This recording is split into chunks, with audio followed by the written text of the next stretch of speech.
Всем добрый вечер. Или даже доброй ночи, кто смотрит хорошенькую сказку на ночь.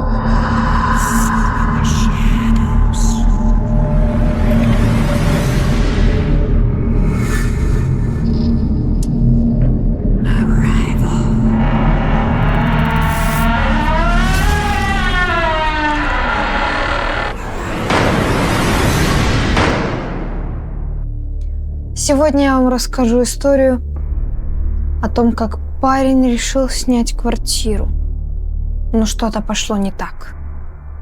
Напомню вам о том, что я рассказываю истории от первого лица, так что не удивляйтесь. Кстати, оцените мой мейкап. В сегодняшнем ролике я буду Фредди.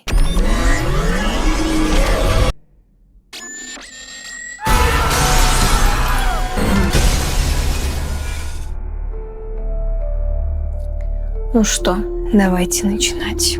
История называется «Комната с зеркалом». Игорь искал дешевое жилье.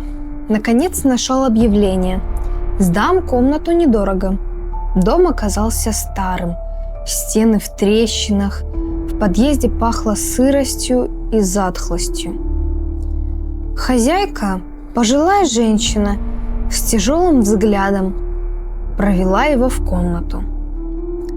Там стояла кровать, шкаф и огромное зеркало во всю стену, накрытое плотной тканью.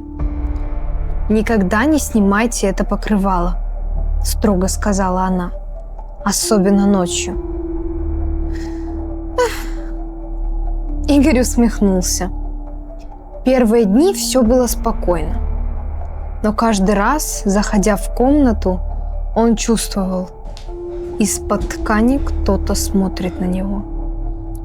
По ночам ему мерещились тихие шорохи, словно по зеркалу кто-то проводил пальцем с обратной стороны.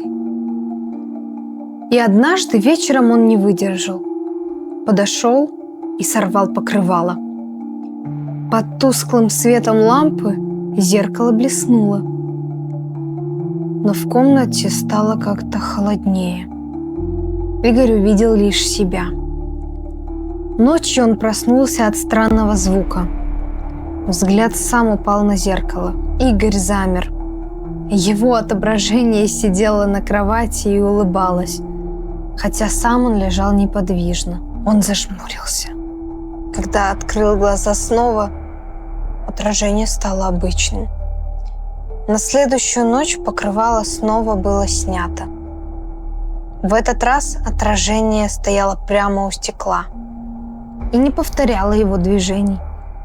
Потом оно подняло руку и медленно поманило его к себе.